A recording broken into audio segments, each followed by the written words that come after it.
অবিশ্বাসীদের জন্য কোরআনের চ্যালেঞ্জ। কোরআন আল্লাহর ঐশী বাণী এ ব্যাপারে যুগ যুগ ধরে বহু মানুষ সন্দেহ পোষণ করেছে।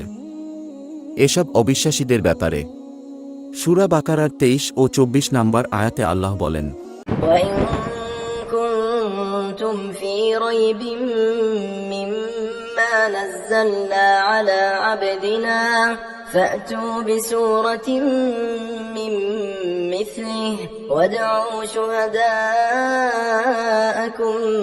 مِّن دُونِ اللَّهِ إِن كُنتُمْ صَادِقِينَ।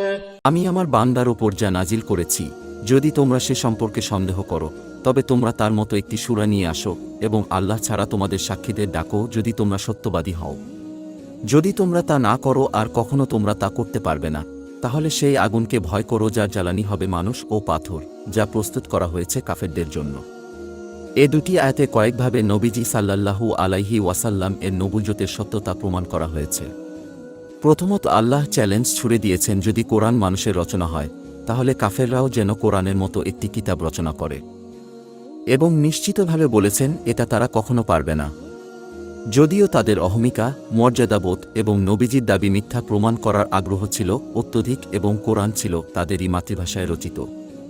যদি তারা এই চ্যালেঞ্জের মোকাবেলা করতে পারত, তাহলে তারা তাদের রচিত ওই কিতাবটি দিয়েই কোরআনের দাবি মিথ্যা প্রতিপন্ন করতে পারত এবং ইসলাম গ্রহণকারীদের ইসলাম থেকে বিমুখ করতে পারত।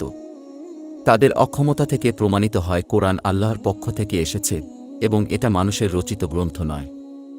নবীজি সাল্লাল্লাহু আলাইহি ওয়াসাল্লামের মুজিজা কিয়ামত পর্যন্ত থেকে যাবে। ভাষা ও সাহিত্য নিয়ে যেহেতু আরবদের বিশেষ চর্চা ও আগ্রহ ছিল এবং ইসলাম আল্লাহর সর্বশেষ ও চূড়ান্ত দিন যা কিয়ামত পর্যন্ত থাকবে, তাই আল্লাহ তাআলা তাদের জন্য এবং পুরো বিশ্ববাসীর জন্য মুজিজা হিসেবে পাঠিয়েছেন এক অলৌকিক গ্রন্থ যা ইসলামের সত্যতা ও নবীজির রিসালতের প্রমাণ হিসেবে কিয়ামত পর্যন্ত টিকে থাকবে।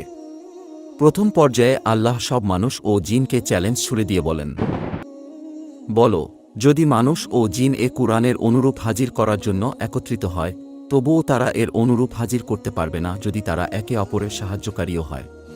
তখন তারা এই চ্যালেঞ্জের মোকাবিলা করতে পারেনি। তখন আল্লাহ আরও সহজ করে দিয়ে বলেন, তারা বলে সে এটা রটনা করেছে। বলো, তাহলে তোমরা এর অনুরূপ 10টি সূরা বানিয়ে নিয়ে আসো এবং আল্লাহ ছাড়া যাকে পারো ডেকে আনো যদি তোমরা সত্যবাদী হও।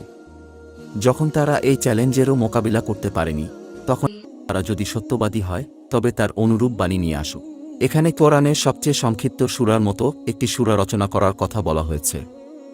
তারা কখনই এসব চ্যালেঞ্জের মোকাবিলা করতে পারেনি এবং কোরআনের সত্যতা প্রমাণিত হয়েছে যুগ যুগ ধরে। প্রিয় দর্শক, ভিডিওটি ভালো লাগলে একটি লাইক দিয়ে সঙ্গে থাকবেন।